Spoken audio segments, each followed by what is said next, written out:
Fala, meus amigos, estamos aqui para bater um papo com dois empresários, estamos com a Janice J. Dias, estamos aqui com o André da Campina Grande, são dois empresários da linha pesada. E mais uma vez, o nosso objetivo aqui é, através dos empresários, trazer as experiências e botar nessa mesa aqui, levando para vocês inspiração.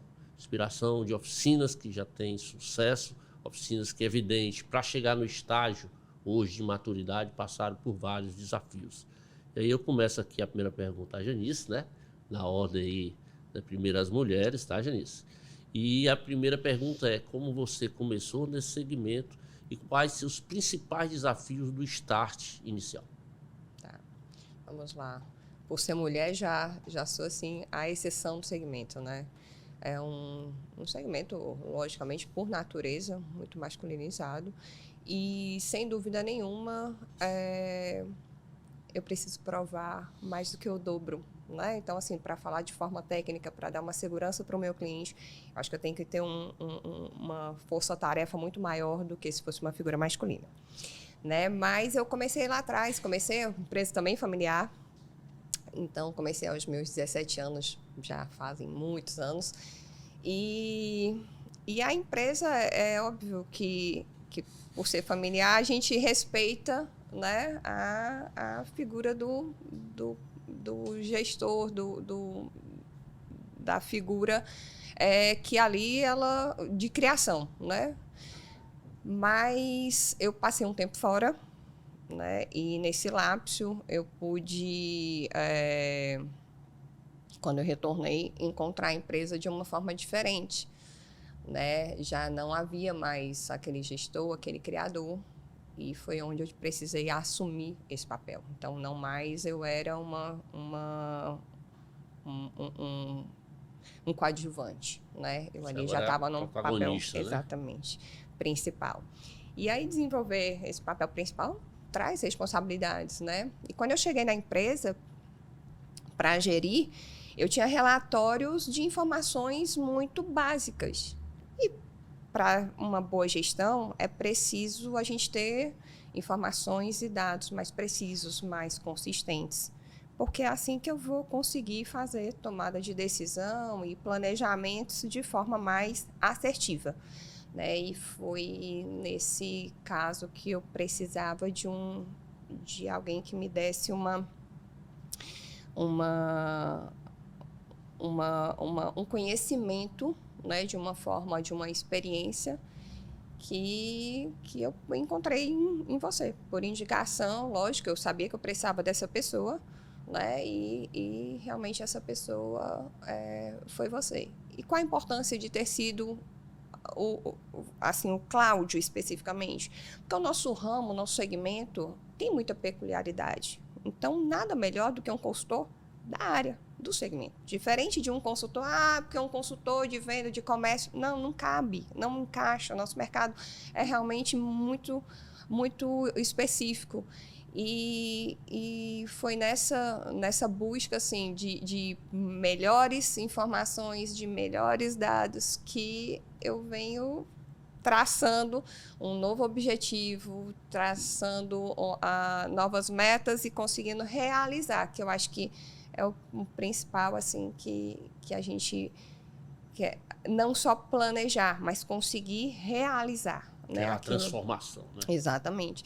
Então, essa satisfação de ter, né, essas informações com lucidez, fazer essas análises com lucidez, uma visão mais ampla, de fora, geral, de cima, para que eu consiga movimentar e saber o que eu tenho que executar. Então, assim, essa minha experiência, que está sendo não de muito tempo com você, mas está sendo muito satisfatória estar aqui, sem dúvida. André, você é Campina Grande, são mais de 50 anos, não é isso? 53 esse ano. 53 anos esse ano. E fala aí como foi que você chegou na Campina Grande, que momento e quais foram os principais desafios do início da tua carreira. Primeiramente, boa noite, agradecer aqui o seu convite, muito lisonjeado em estar participando desse momento aqui. Bem, final dos anos 80, início dos anos 90, né? É uma empresa familiar, uma empresa fundada em 70 pelo meu pai, a Gamenon. E quando foi no final dos anos 80, como eu acabei de falar, início dos anos 90, eu e os meus irmãos, né, no caso eu e o Paulo Arthur praticamente, entramos para dar um suporte ao nosso pai, né? E, ao mesmo tempo, tentando inserir algumas práticas, algumas formas de gestão que ele não tinha na época, né? Ele era o tipo do cara que fazia tudo, né? Como antigamente, se comprava, se vendia, se recebia, fazia tudo. Então, assim, nós fomos crescendo de acordo com o tempo, era uma entrega, um motoqueiro, era um caixa, era um estoquista, e fomos crescendo até que, por volta do ano de 95, a gente abriu a primeira filial na Aerolândia. Em 98 abrimos a loja da Pajuçara e nós começamos a meio que ter o controle, digamos assim, da empresa, basicamente, né? O nosso pai continuava presente, ele hoje ainda bate um pontozinho lá semanalmente, mas faz parte da presença dele, é muito importante lá para nós ainda. Mas foi um momento muito desafiador, né? Assim, essa transição de uma empresa familiar,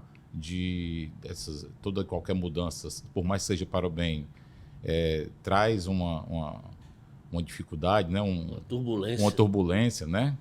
E falando basicamente, quando foi por volta de 10 anos atrás, a gente sempre foi muito voltado só para a venda de peça de balcão. E quando foi por volta de 2010, eu creio, nós inserimos o serviço devido a uma demanda dos nossos próprios clientes, né? Então, a gente começou com um serviço específico de molas, acessórios, e fomos vendo que o negócio era muito bom, né? E com isso a gente foi aprimorando, acabamos ampliando um pouco a área lá e abrimos esse nicho para a gente, né? Então, assim, nós estamos muito satisfeitos, estamos investindo, né? E de um tempo para cá, após a sua chegada na nossa empresa, né, que chegou, como a Genice acabou de falar, trazendo a importante DRE para a tomada de decisões, né, nos enriqueceu ainda mais ainda na nossa gestão. O consultor sempre é muito bem-vindo, né, porque eu digo sempre que nós sabemos muito o que fazer, mas como nós vivemos num momento tão assim operacional, que a gente acaba às vezes não executando, digamos assim, né? Então, assim, a importância do Cláudio ter chegado há um tempo atrás, a primeira DRE para mim, quando eu olhei, eu digo, meu Deus do céu, o que é isso, né? Foi um susto absurdo, né? Hoje, quando eu vejo a DRE, eu já bato o olho, já sei o que acontece, né? Onde você tomar a decisão. Então, assim, a importância disso é fabulosa. Falando do serviço, é que a margem, diferente do que tem nas peças, é muito melhor, né? Então, assim, a gente está aí nessa transição, não com tanta experiência como outros concorrentes nossos têm, mas buscando investir mais ainda nesse ano na parte de serviço. Perfeito. Bem, a gente sabe que um tema hoje que está fortemente em pauta é a dificuldade de mão de obra. Então, se fala hoje que está difícil ter pessoas para trabalhar e fica sempre aquela indagação do que é que vai ser o futuro da nossa empresa, que é prestadora de serviço. Então, como vocês estão enxergando isso nesse momento e que ações vocês já estão tomando para que vocês possam chegar nesse futuro aí, seja ele breve ou longo, né, de uma forma preparada e se diferenciando no mercado? Janice. Vamos lá. Nosso mercado, assim, ele faz o profissional, né? Não existe uma formação. Existe, de repente, um Senai, prepara ali e tal, mas o mercado faz. Então, ou você tem a opção de fazê-lo dentro de casa, né? Que essa sempre foi uma opção do nosso fundador. Então, assim, a maioria, não todos, a parte técnica foram feitos ali dentro, ou você traz de um mercado. E as duas coisas têm vantagens e desvantagens, como tudo nessa vida, né? Então, assim, eu trago pessoas de fora já com alguns costumes, alguns hábitos, algumas coisas, ou eu faço ele modelo do meu jeito, eu lapido. Isso demora mais tempo, mas e aí? O que é que eu tenho para hoje, o que é que eu preciso exatamente para hoje, que vai me determinar o que é que eu posso fazer.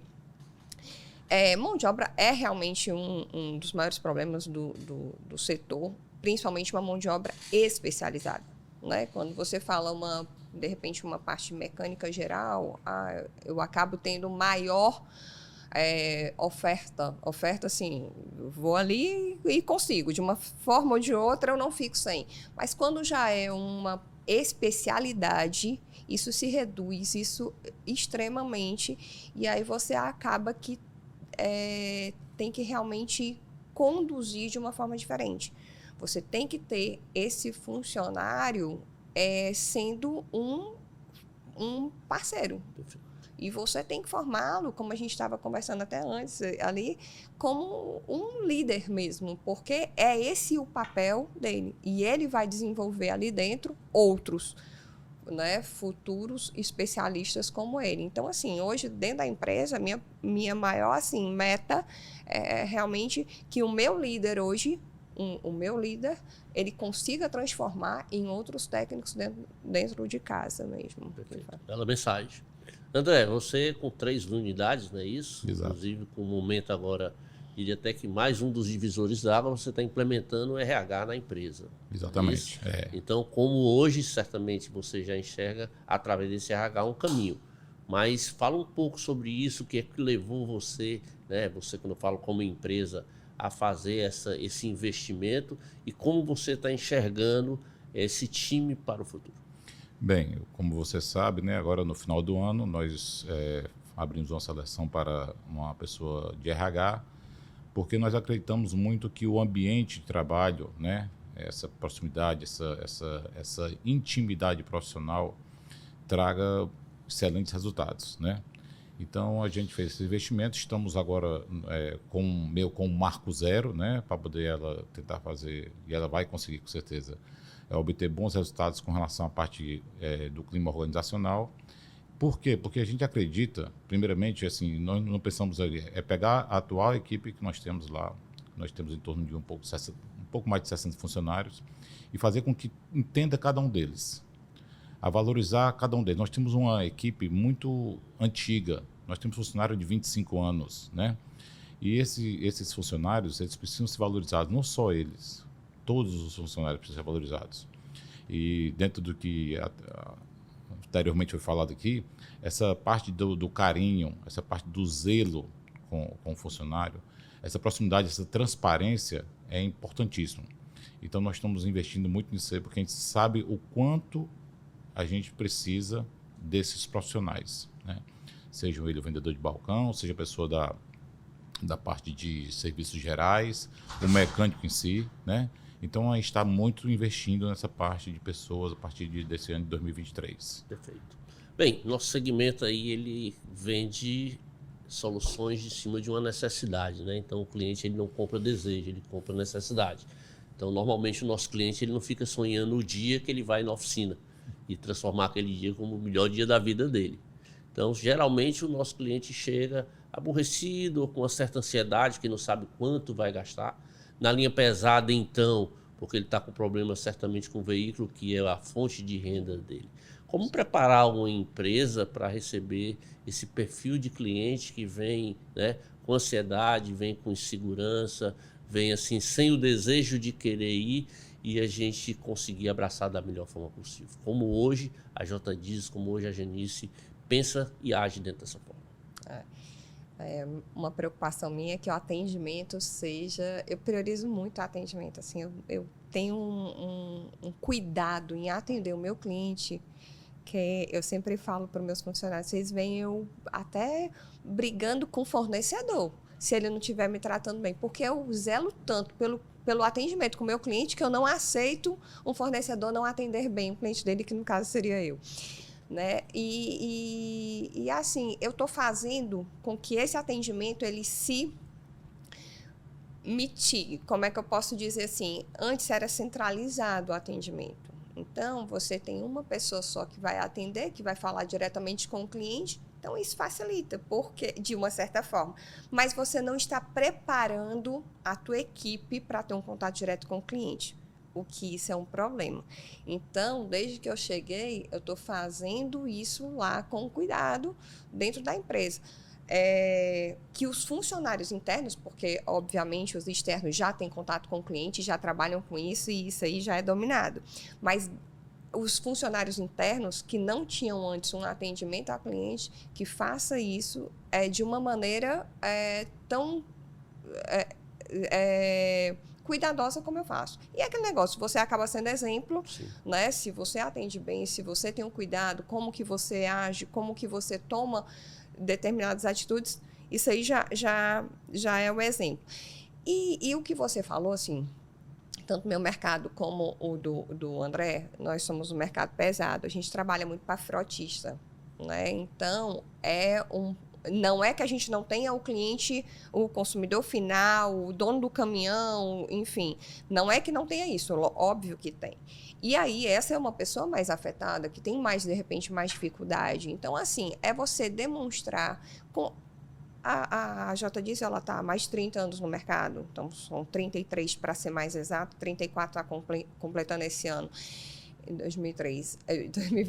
E aí, assim,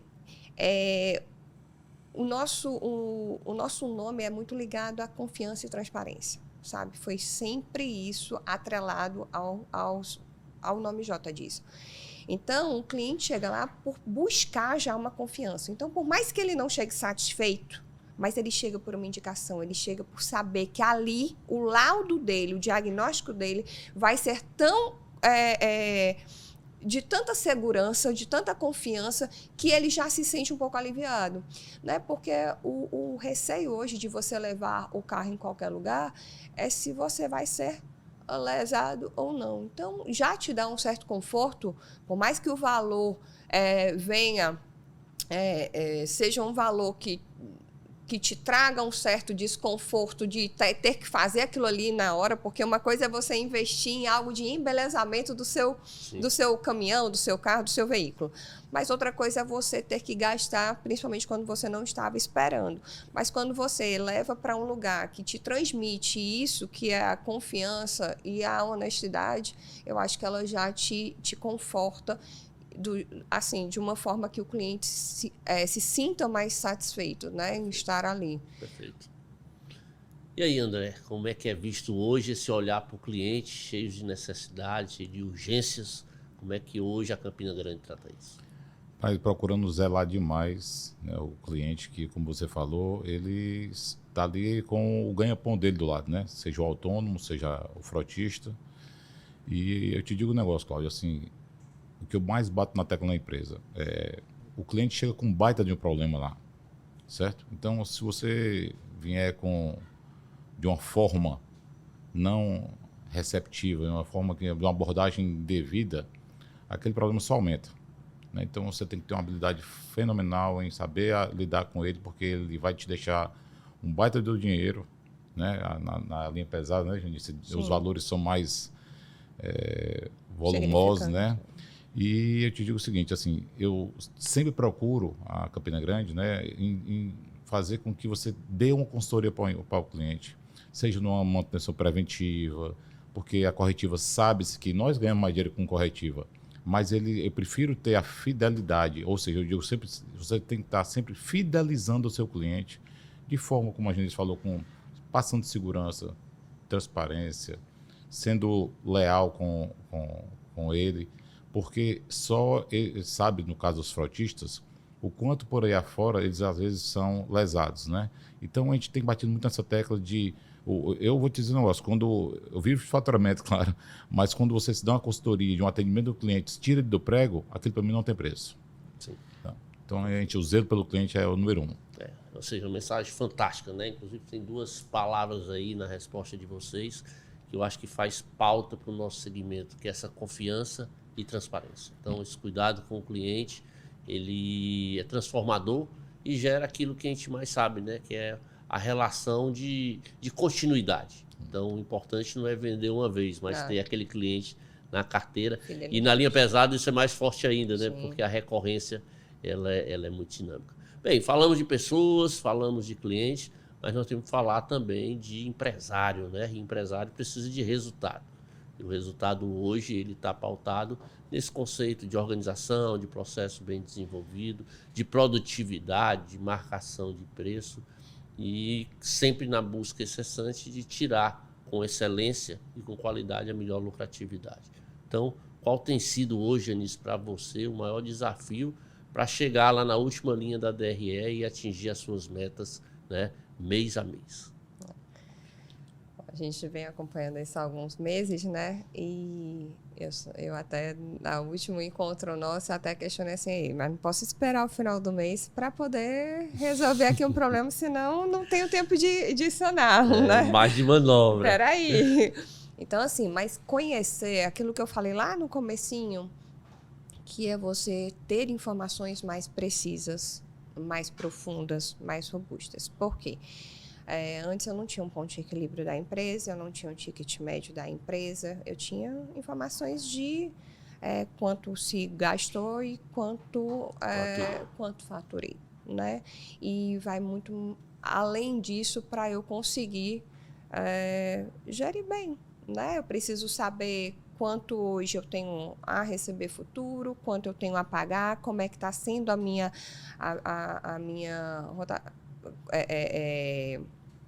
a rotatividade, né, de como é que trabalha o meu dinheiro, como é que é o fluxo dele, quantos dias, né?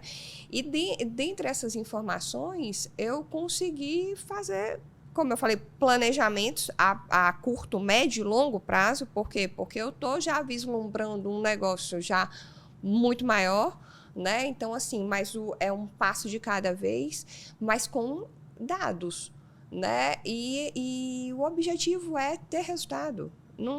Assim, o empresário, ele investe o dinheiro dele por resultado. Não é vergonha nenhum querer ter lucro, entendeu? Então, assim, às vezes existe aquele tabu de dizer que está ganhando dinheiro. Gente, é esse o objetivo de todo e qualquer empresário, né? E se está todo mundo ganhando, se o teu fornecedor está ganhando, se o teu cliente está ganhando porque ele tem uma satisfação em trabalhar com você, se teu funcionário está satisfeito e está ganhando bem por isso, e você está ganhando, gente, está fechado. Prosperidade, né? Tá fechado o negócio. Isso. André, como é esse olhar? Mas o olhar, assim, a gente sempre precisa de um tripé, né? Um tripé de um financeiro, um tripé de uma contabilidade, um tripé de um sistema, para poder nos dar firmeza para tomada de decisões. Nada como uma pandemia como maior exemplo, né?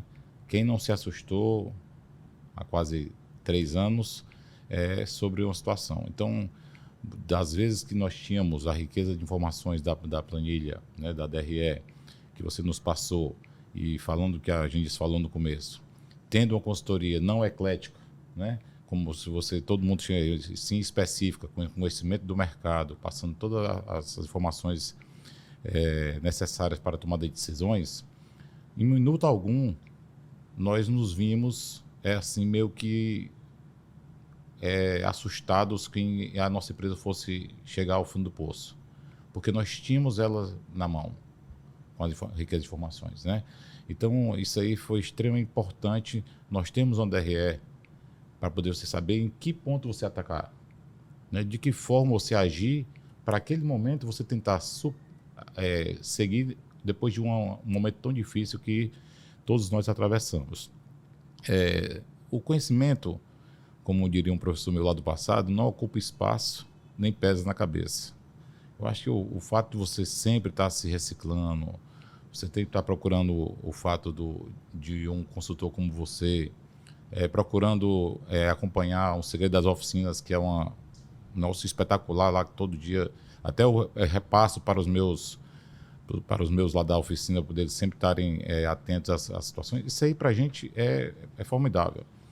Com relação a markup, me lembro muito de que inúmeras vezes o Cláudio, rapaz, melhora o markup. E a gente, não, rapaz, cuidado com aquele concorrente, tudo. Nós temos hoje um markup muito bom, e ele ainda bate na tecla de que podemos melhorar. E nunca nos assustamos com isso aí. Sempre olhávamos para o mercado, e eu creio que isso aí é importantíssimo. Então, esse tipo de consultoria, nós sempre ficamos, às vezes, um pouco resistentes a essas mudanças. Mudamos e tivemos um excelente resultado. Isso tudo depende dos gestores estarem receptivos, né? E graças a Deus estamos seguindo as ordens. Olha só, que beleza, queria agradecer, tá, Janice e André, um momento super bacana, tá aqui na nossa missão de estar inspirando aí quem está nos ouvindo, agradecer a você que está nos acompanhando, e entender que quanto mais a gente qualificar o setor de reparação automotiva, melhor será para todos nós. E aí que a gente possa estar bebendo aqui desse poço de conhecimento e experiência, que são empresários bem-sucedidos. Então fica meu forte abraço e até a próxima.